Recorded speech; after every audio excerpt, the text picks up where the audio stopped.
오늘도 하나님의 은혜가 저와 여러분에게 함께하기를 기원합니다. 예수님께서 제자들 가운데 배신자가 있다고 말씀하셨습니다. 이 말씀을 하신 이유는 배신하지 말라고 하신 말씀입니다. 또 배신자의 마지막이 결코 좋지 않다는 경고도 하십니다. 역시나 배신하지 말라고 하신 것입니다. 그러나 듣지 않지요. 결국은 배신하고 맙니다. 이 말씀을 하신 후에 성찬식을 제정하셨습니다. 22절에 그들이 먹을 때 예수께서 떡을 가지사 축복하시고 떼어 제자들에게 주시며 이르시되 받으라 이것은 내 몸이니라 하시고 또 잔을 가지사 감사기도 하시고 그들에게 주시니 다 이를 마시매 이르시되 이것은 많은 사람을 위하여 흘리는 나의 피 곧 언약의 피니라. 예수님께서 흘리신 피는 새로운 언약의 피입니다. 새로운 언약도 옛 언약과 마찬가지로 하나님께서 우리의 하나님이 되시고 우리는 하나님의 백성이 되는 언약입니다. 다만 이 언약의 근거가 달라지는 것입니다. 예수님의 피를 근거로 맺어집니다. 피는 생명을 가리킵니다. 예수님의 생명입니다. 그러니까 새 언약은 예수님의 생명을 근거로 맺어지는 것입니다. 죄의 삭은 무엇입니까? 죄의 삭은 사망입니다.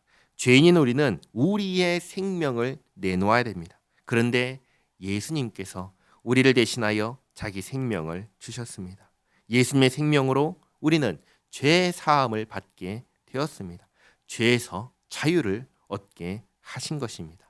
구약 시대에 이것을 상징하는 것이 바로 유월절 어린 양이었습니다. 애굽에 장자의 죽음이 임할 때 어린 양을 잡아 그 피를 바른 집 안에 들어간 사람들은 죽지 않고 살았습니다. 어린 양의 생명으로 살았다는 것을 보여준 것입니다. 그리고 지금 죄로 인하여 받아야 할 죽음의 형벌이 임할 때 어린 양이신 예수님 안에 있는 사람들은 죽지 않고 산다는 것을 보여주시는 것입니다. 예수님의 생명으로 산다는 것을 가르쳐 주시는 것입니다.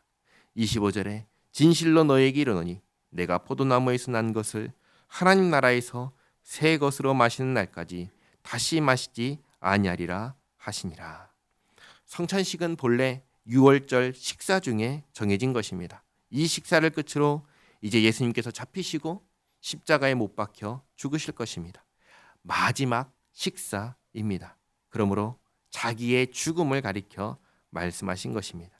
그리고 한 가지를 더 말씀하실 것인데 지금 제자들은 이해하지 못하겠지만 이 죽음으로 끝나지 않고 부활과 하나님의 나라의 완성이 앞으로 있을 것을 말씀하신 것입니다. 식사를 마치시고 26절에 이에 그들이 찬미하고 감람산으로 가니라. 예수께서 제자들에게 이르시되 너희가 다 나를 버리리라. 이는 기록된 바 내가 목자를 치리니 양들이 흩어지리라 하였음이니라.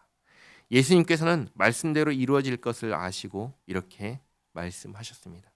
28절 그러나 내가 살아난 후에 너희보다 먼저 갈릴리로 가리라. 베드로가 여짜오되 다 버릴지라도 나는 그리하지 않겠나이다. 예수께서 이르시되 내가 진실로 내게 이르노니 오늘 이 밤 닭이 2번 울기 전에 내가 3번 나를 부인하리라. 베드로가 힘있게 말하되 내가 주와 함께 죽을지언정 주를 부인하지 않겠나이다 하고 모든 제자도 이와 같이 말하니라. 아멘. 모든 제자들이 예수님을 버리지 않고 부인하지 않고 떠나지 않겠다고 합니다. 아주 자신만만하게 말합니다. 무엇을 의지하고 하는 말입니까? 자기의 힘과 능력과 의지를 의지하면서 말하고 있습니다.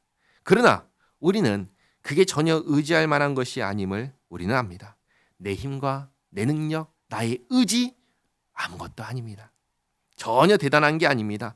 우리가 의지해야 할 것은 하나님의 말씀입니다. 우리가 의지해야 될 것은 하나님뿐입니다. 예수님께서 성찬식을 하시며 새 언약을 세우셨습니다. 예수님의 피를 근거로 예수님의 생명을 근거로 세우신 새 언약입니다.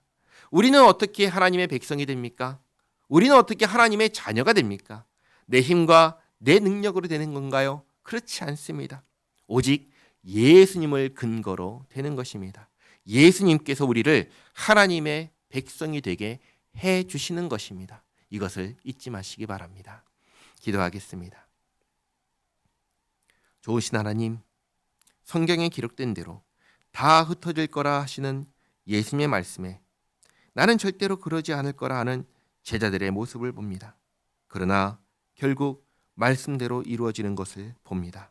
내 힘과 내 능력이 가진 한계를 봅니다. 죄의 삭은 사망인데 이것조차 해결할 수 없는 무능한 존재가 무엇을 할 수 있겠습니까? 그러나 예수님께서 자기 생명으로 죄를 사함받게 하시고 우리가 정말 바라나 할 수 없었던 하나님의 자녀가 되게 해 주셨습니다. 사람으로서는 할 수 없으나 하나님은 할 수 있으시다 하신 주님의 말씀을 기억합니다. 참으로 우리가 의지해야 할 것은 내가 아니라 하나님이시라는 것을 잊지 않게 하옵소서. 오늘 하루의 삶도 우리의 모든 생활이 하나님을 의지하며 주님과 동행하는 오늘 하루의 삶이 되게 하옵소서. 예수님의 이름으로 기도하옵나이다. 아멘.